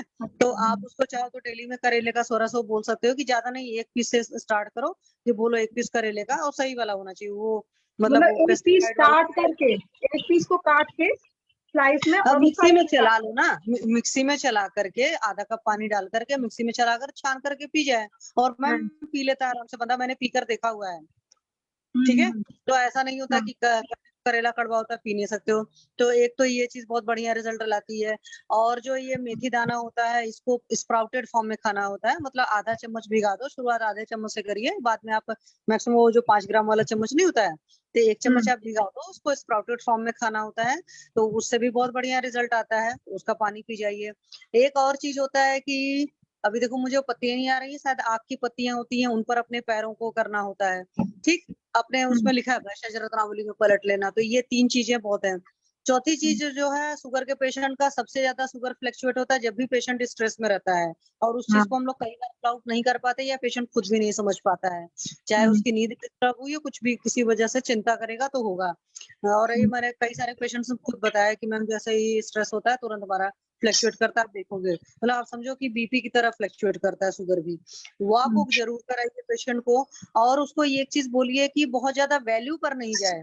जैसे अभी आप देखो बहुत बड़े बड़े लोगों को सुनो आयुर्वेद में, तो सीधे कहते हैं कि वो बीपी भी नहीं नापते, कभी पेशेंट का बीपी नहीं नापते हैं, वो अपने हिसाब से बनाते हैं कि क्या है। तो ऐसे ही पेशेंट की है, क्योंकि आप ये सोचो प्रभुत मूत्रता आविल मूत्रता होती है, उसके अलावा और क्या क्या पेशेंट में साइन सिम्टम मिल रहे हैं। हालांकि हमें पेशेंट को करके दिखाना होता है, देखो भाई ये तुम्हारी चीजें आ गई इससे, वो खाने पीने का वही है, पेट वोट साफ रहना चाहिए, क्योंकि जो शुगर है एलोपैथी का, अगर आप मानोगे डायबिटीज जो है प्योर एसिडिक बीमारी है, मतलब ब्लड इसमें बहुत ज्यादा एसिडिक हो जाता है। तो हमें ब्लड को एल्कलाइन करना है, मतलब ऐसा कुछ चीजें खाएं जो बहुत ज्यादा एसिडिक नहीं हो। जैसे मैं आपको बताऊं कि एसिडिक फूड में बहुत ज्यादा आपकी ये चीजें आती है, मीट वगैरह, नॉनवेज वगैरह, सारी चीजें जो होती हैं, कॉफी है, चाय है, ये सब सारी चीजें एसिडिक फूड में आती हैं। सिट्रस फ्रूट्स एसिडिक में नहीं आता है। एसिडिक का मतलब ये नहीं होता कि खट्टा स्वाद में, उसका लास्ट इफेक्ट जाकर के बॉडी में क्या करता है, तो इसमें अल्कलाइन इफेक्ट करना होता है। तो मेनली फ्रूट्स वेजिटेबल्स वगैरह जो भी अच्छी चीजें, मतलब सही चीजें खाए वो, और बढ़िया से चबा चबा कर खाए। दिनचर्या रात्रिचर्या सारी जो है वो सारे चीजों के पालन उलन करवाइए। और सिंपल ऐसे आप चलाना चाहते हो तो निशा मलकी के बहुत अच्छे रिजल्ट आते हैं। और कुछ लोगों ने निशा मलकी को रसांजन के साथ चलाया है, तो उनके बहुत बढ़िया रिजल्ट, मतलब दारुई हरिद्रा जो है, दारू हरिद्रा के साथ भी चलाया तो उसके भी बहुत अच्छे रिजल्ट आए हैं। तो बहुत सारी चीजें हैं, आप अपनी पेशेंट की प्रकृति देख करके डिसाइड कर लीजिएगा। रसायन फॉर्मेट में जैसे मैं कई बार बसंत कुसुमाकर वगैरह भी चलाती हूँ, बट मेन फोकस पर रहता है, क्योंकि ये मधुनाशिनी वगैरह लॉन्ग टर्म में थोड़ी चलाओगे, कुछ ही दिन चलाकर बंद करना पड़ेगा ना मैम। ऐसे पेशेंट को हर 15 दिन पर एक तो अपना वो करवाया करिए कि 15 दिन पर आपको आना ही आना है, और खाने पीने का हर चीज का ख्याल रखना है। और बहुत ज्यादा जैसे उसमें वैल्यू देख लिया 200-250 हो गया, तो 250 होते ही पैनिक नहीं हो जाना है। 250 हुआ है तो इसका मतलब डाइट में कहीं कोई प्रॉब्लम किया है, कहीं मतलब आपके सोने उठने में प्रॉब्लम हो रही है, तो वो सारी चीजें जैसे ही आप चेंज कराएंगे आ जाएगा ठीक फिर से। लेकिन मेन फर्क पड़ता है स्ट्रेस पर। और अपने हिसाब से डायग्नोसिस बना लीजिए कि वातेज प्रमेह तो नहीं है, क्योंकि वातेज होगा तो आपको मालूम है वो असाध्य होता है, फिर उसमें रिजल्ट आने में टाइम लगता है। HbA1c 3 मंथ का कराना ही पड़ेगा आपको, कितना पुराना है, कितना एलोपैथिक मेडिसिन खा चुका है। बहुत ज्यादा एलोपैथिक मेडिसिन जो पेशेंट खा चुके होते हैं ना, उसमें जल्दी रिजल्ट नहीं आता है। जो नहीं खाए हैं दवा एलोपैथी, उनमें मैम बहुत जल्दी रिजल्ट आता है, मैंने देखा अपने कई सारे पेशेंट्स में। जी जी और मैम, किसी को भी मैम को गाइड करना हो तो मैम को करें, जिसका अपना अनुभव हो। हाँ मैम, बता दीजिए, टाइम हो गया है, हमारे पास समय कम है, आप लोग अपना कोई एक्सपीरियंस। मैंने ध्यान नहीं दिया, सॉरी। कोई बात नहीं। किसी को बताना है तो बताइए, नहीं तो सेशन बंद करते हैं, कल बात करेंगे। ठीक है, तो अभी हम सेशन बंद करते हैं, कल बात करेंगे। थैंक यू, प्रणाम, गुड नाइट, शुभ रात्रि। प्रणाम sir, good night sir, good night. जी, थैंक यू।